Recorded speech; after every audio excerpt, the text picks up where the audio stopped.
Bloomberg has a team on the ground next to the Ever Given, and here's what they've seen.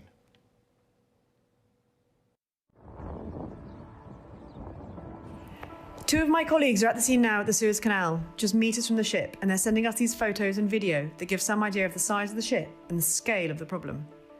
The Ever Given container ship is longer than the canal is wide. It towers over the palm trees. The ship just behind it, the dredger Mashur, looks like a toy. Those crates may look like Lego blocks in the photos, but each of them is the size of a regular truck. The blockage is holding up 280 ships at last count. Some ships are already deciding to divert around the southern tip of Africa, a long and expensive route. In the area nearby, people are coming out to have a curious look. It's a beautiful, clear day at the canal today, with calm waters, unlike the day the ship got stuck, when it was windy, with sand thick in the air. You can see in the images the suction dredger that they are hoping will help get the thing out, but for now it's clear that it's well and truly wedged in. Wow, just some incredible images from the team on the ground right in the Suez Canal that really gives scale to the size of the ship and the dislodging that has to occur. Joining us now is Bloomberg oil trading reporter Alex Longley, here with more. Alex, thanks so much for being here. Bring us up to speed on what exactly is going on today. Why did we learn that the dislodging of the ship will take until at least Wednesday?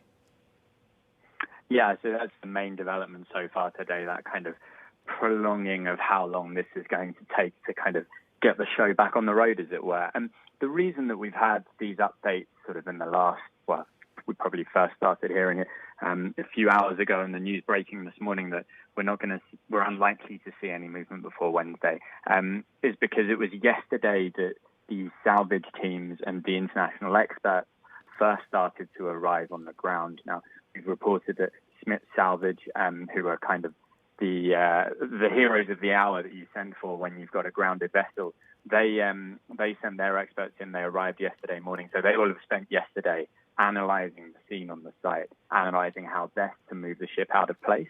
And it seems as though we're hearing from kind of like the first rumblings out of these kind of reports that are done by Smith, but also many other companies as well, that it's going to take a long time to get the ship moved.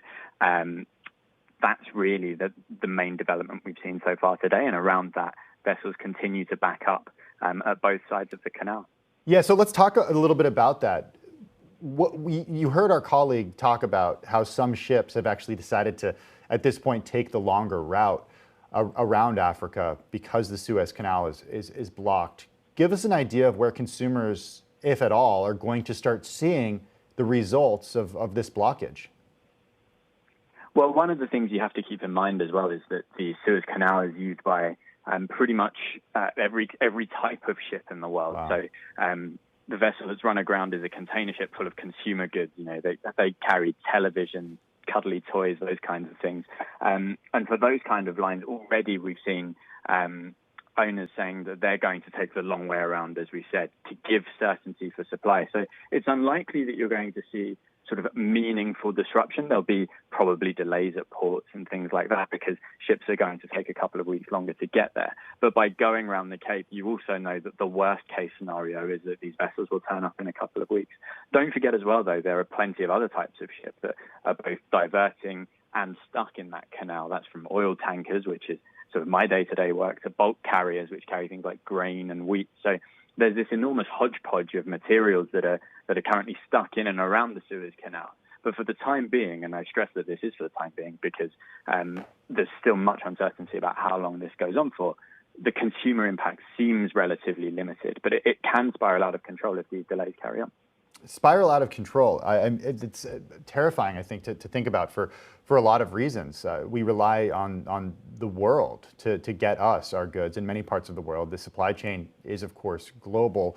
What does it say about trade in 2021? I mean, we talked yesterday, and I learned yesterday that the size of these ships have actually close to doubled in the last decade as demand for global trade has continued to go up.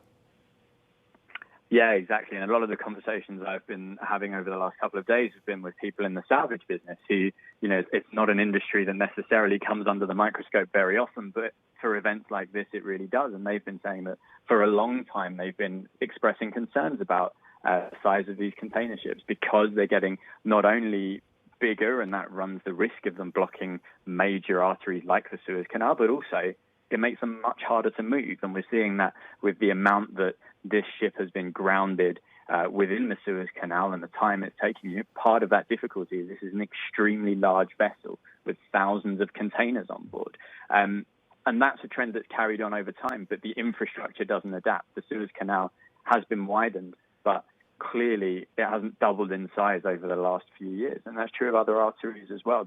There are still these key choke points in international trade. In the oil market, the Strait of Hormuz is another one. A third of the world's oil passes through there every day.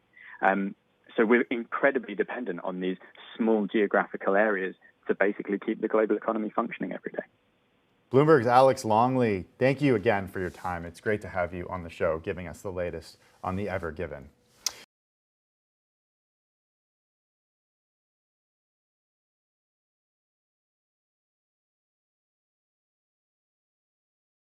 The biggest stories the moment they happen from around the globe. Subscribe to Bloomberg Quick Take now for insight in an instant.